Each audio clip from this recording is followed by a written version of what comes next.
बिस्मिल्लाहिर्रहमानिर्रहीम। अस्सलाम वालेकुम जनाब, मैं हूं मुदस्सिर इकबाल। और पंजाब का इलेक्शन इस वक्त बड़ा गर्म हो गया है कि कौन वज़ीर आला बनेगा। लेकिन सबसे अहम बात यह है कि सारे अमल में जरदारी साहब बड़ा आनियाँ जानियाँ उनकी चल रही हैं। लेकिन लोगों का सवाल है कि क्या न्यूट्रल्स वज़ीर आला पंजाब के इलेक्शन में न्यूट्रल्स रहेंगे या नहीं।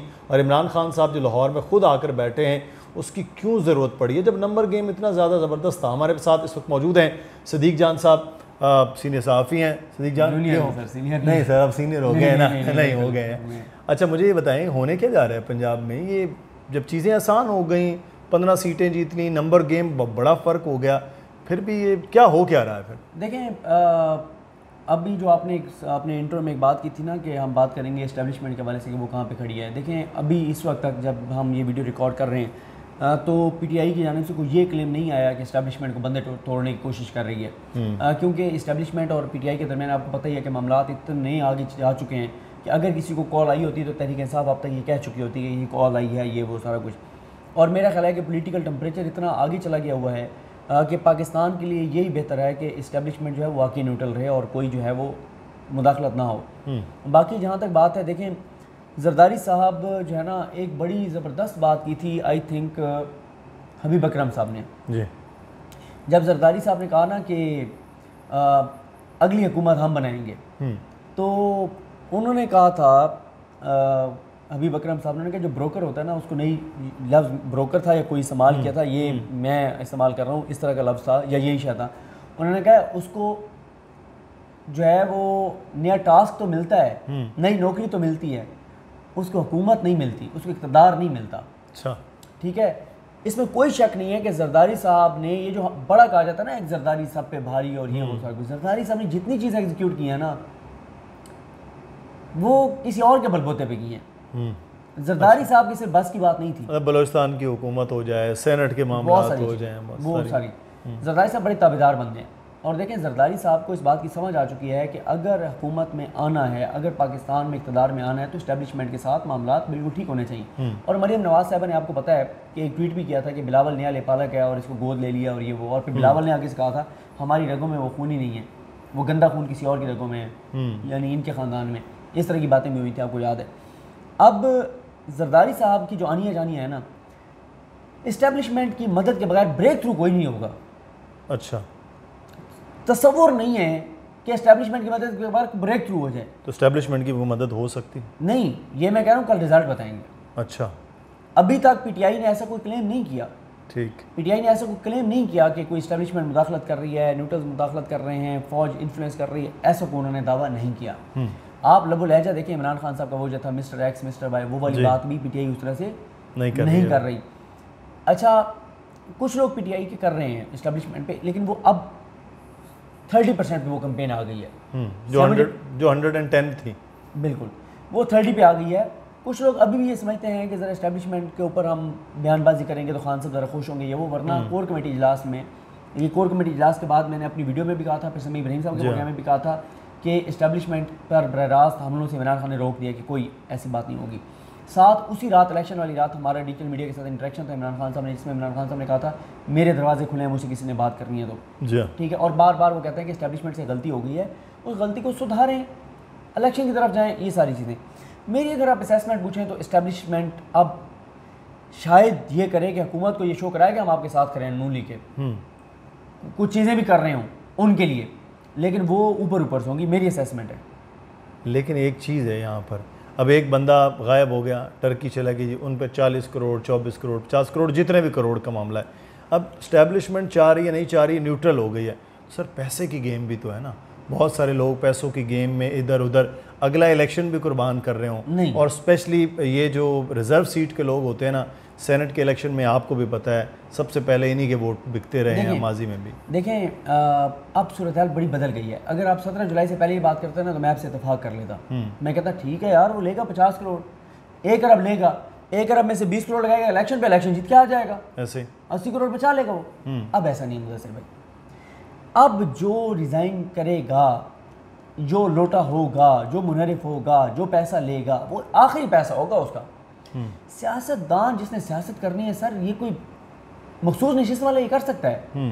मखसूस नशिस्त वाला ये कर सकता है कि बिक जाए 25 करोड़ पे, 30 करोड़ पे, मैंने कौन सा इलेक्शन लड़ना है? बिल्कुल। ले 30 करोड़ जाके, और अगली बार पता नहीं बनना है कि नहीं बनना, अगली बार तो कंफर्म नहीं बनना ना, ठीक है। शायद आगे कोई और जमात ले ले, उसको कोई नून लीग में शामिल हो जाए, कोई छोटा मोटा होता है, लेकिन उसको एमपी तो नहीं बनाने लगे ना।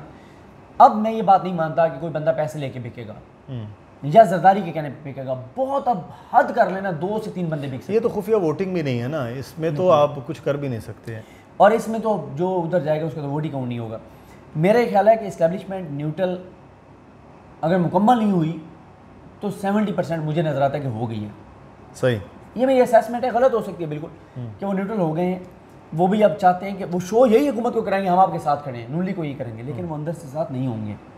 लेकिन इसमें एक सवाल है, ठीक है न्यूट्रल नहीं हो, सारी चीज़ें हो गई क्लियर, तो क्या ये इस्टेब्लिशमेंट ने फैसला कर लिया है कि वो न्यूट्रल रहना है? वफाक में तो फिर कुछ भी नहीं बाकी बचेगा।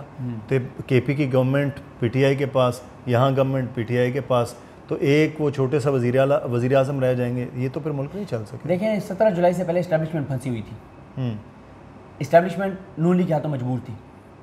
17 जुलाई के बाद अब इस्टेब्लिशमेंट का फिर ऊपर रह गया हाथ, अब फिर नून लीग मजबूर है, अब फिर नून लीग कदमों में है। कैसे नून लीग इस तरह से कदमों में है कि नून लीग ये अब है कि नून लीग को समझ नहीं आ रही कि भाई अगर इस्टेब्लिशमेंट से बिगाड़ लेंगे, हुकूमत गिर गई, हमें तो फौरन इलेक्शन में जाना पड़ेगा। सही। अब अगर उन्होंने हुकूमत बरकरार भी रखनी है तो इस्टेब्लिशमेंट से उनको बना के रखनी पड़ेगी। अब देखें इलेक्शन के हवाले से तो 1000% कन्फर्म है कि इस्टेब्लिशमेंट ने फैसला करना है कि इलेक्शन कब होगा। अच्छा, फौरन होगा, 2022 में होगा, 2022 से कब, अक्टूबर में होगा, ये सारा इस्टेब्लिशमेंट ने फैसला करना है, ये नून लीग ने फैसला नहीं करना। लेकिन नून लीग अब बुरी फंस गई है। अब इस्टेब्लिशमेंट थोड़ा सा इस्टेब्लिशमेंट का सांस बहाल हो रहा होगा, जो एक अवामी दबाव था। आप 17 जुलाई के बाद 70% कैंपेन रुक गई, आप देख लें, नज़र नहीं आ रही, बात नहीं हो रही है, बात नहीं हो रही, ठीक है, बहुत चंद आवाज़ें हैं बाकी। और वो जो 30% है वो भी कल अगर रिजल्ट ठीक आते हैं नंबर में तो वो भी खत्म, वो 20% पे चले, 10% पे आ जाएगी, बिल्कुल ना होने के बराबर हो जाएगी। तो मेरा ये ख्याल है, देखें बात यह है मुदस्सिर भाई, 1% भी मुझे नहीं नज़र आता कि हमदा शहबाज बरकरार रहेंगे, 1% भी नहीं। लेकिन मेरा तो सवाल ये है कि क्या परवेज़ इलाही साहब बन गए ये वो, तो असम्बलियाँ तो फिर तो फौरी डिज़ोल्व की तरफ जाएगा, आगे कुछ है ही नहीं ना। नहीं, उस पर हम आगे किसी वीलॉग में बात करेंगे। उस पर इमरान खान साहब कुछ और अभी सोच रहे हैं। एक उनका यह है कि मैं चलाऊँगा पंजाब, आओ फिर। अच्छा, मैं चला रहा हूँ पंजाब, करो, मुश्किल फैसले सारे ये करेंगे। तो फिर तो तहस नहस हो जाएगी नून लीग की यहाँ पंजाब में, क्योंकि इलेक्शन चाहे 6 महीने बाद हो, 3 महीने बाद हो या साल बाद हो, जिसके पास पंजाब की हुकूमत है वो तो फिर सब कुछ कर सकता है। धड़ाम से वफाक गिर जाएगा ना, अपने बोझ से गिर जाएगा। इमरान खान गिराने की जरूरत नहीं है, इमरान आराम से बैठेगा, कहेगा मैं पंजाब लेके बैठा हूँ, कोई मसला नहीं। तो अगर हम ये कहें कि 20 में से 15 सीटें जीतने वाला जो इमरान खान है, चले जी 5 ही उधर हो गई, 15, अगर इसी तरह से ब्रॉडर स्केल में देखा जाएगा तो 200 सीटों में तो 150 सीटें फिर इमरान खान जीत जाएगा। इसी सर इमरान खान को अगले इलेक्शन में इस वक्त जो हालात हैं 2 से कोई नहीं रोक सकता, जो मैं हल्कों में देखे हैं, आप भी हल्कों में गए, ठीक है। दूसरा आपका एक और जो आपके उसमें था, इमरान खान साहब का एक बहुत ज़्यादा सवाल हो रहा है कि इस्टेब्लिशमेंट से राब्ते हुए हैं, राब्ते हैं नहीं। देखिए मेरे पास इस वक्त जब मैं बैठा हूँ, क्योंकि आपके साथ मैं कराची बैठा हुआ हूँ और सुबह मैंने लाहौर जाना है, इस वक्त की लेटेस्ट मेरे पास नहीं है, लेकिन मुझे ये पता है कि पीटीआई के पास ये कंफर्म था कि 17 जुलाई के रिज़ल्ट के 48 से 72 घंटों में राब्ते किसी न किसी सतह पे बहाल हो जाएंगे। शेख रशीद साहब भी कह रहे हैं कि सुलह की तरफ चल रहे हैं मामला। अच्छा, मैंने तो बयान दिया है। अच्छा, आप मैंने पढ़ा है, आपने पढ़ा खबर में, मैंने वो नहीं सुना, लेकिन मैं आपको बता रहा हूँ कि जिस दिन ये रिज़ल्ट आए हैं, 18 तारीख को मेरी एक आम शख्सियत से मुलाकात हुई पीटीआई की। मैंने कहा क्या देख रहे हैं, उन्होंने कहा 48 से 72 घंटों में हमारे राब्ते जो हैं वो हो जाएंगे।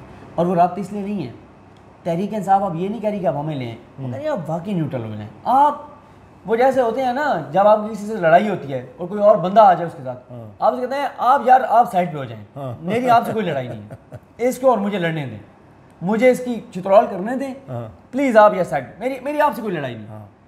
समझदार बंदा हो जाता है साइड। लेकिन छुड़वाने वाला भी तो हो सकता है ना, यार मिन्नत समाजी नहीं, छुड़वाने वाला यार अब ठीक है ना, छुड़वाने वाला तो वो आप किरदार ख़त्म हो गया ना मौजूदा क़यादत का, तो कि वो बिठा सकते हैं या बात करा सकते हैं। मेरा ये ख्याल है, ख़बर मेरे पास नहीं है, दोबारा कह रहा हूँ, एनालिसिस है मेरा ये, किसी न किसी हद तक राब्ते शुरू हो गए होंगे, इमरान खान की सत्ता पे नहीं होंगे वो, लेकिन बड़ा ब्रेक थ्रू कब होगा, जब इमरान खान की सत्ता पे राब्ते बहाल होंगे। और इमरान खान कह चुके हैं कि नंबर अनब्लॉक कर चुके हैं, इट्स मीन बर्फ़ कुछ ना कुछ तो पिघली है ना कि नंबर अनब्लॉक किए हैं। और रोक भी दिया कि हमले नहीं करने। इस्टेब्लिशमेंट का भी फ़ायदा इसी में है, पाकिस्तान का फ़ायदा इसी में है, तहरीक इंसाफ का फ़ायदा इसी में है कि इस्टेब्लिशमेंट और PTI इंगेज हों, बात करें और इस्टेब्लिशमेंट को यही बात जो ओपनली कहते हैं उन्हें कहें कि जी आप पीछे हट जाएँ, हमारी भाईजान आपसे कोई लड़ाई नहीं है, सही, आप छोड़ दें इनको, अकेला छोड़ दें, हम निपट लेते हैं शहबाज शरीफ से, और शहबाज शरीफ की हुकूमत 6 घंटों में गिर जाएगी।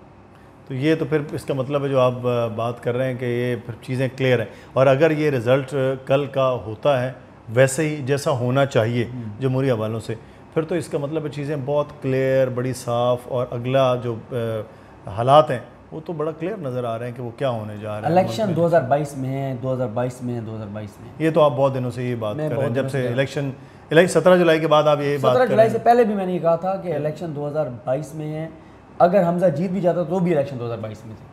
तो अब देखते हैं कि फिर भी क्या होता है। बहुत शुक्रिया सिद्दीक जान साहब हमारे साथ मौजूद थे, और अब देखना ये कि जनाब कल जो रिज़ल्ट है सुबह वो क्या होता है, जुम्मे के बाद वाकई वो होता है जो होना चाहिए, या फिर कोई और गेम होती है तो उसके बाद हालात क्या होंगे, फिर अगली वीडियोज़ में बात करेंगे। अपना ख्याल रखिए, अल्लाह हाफ़िज़।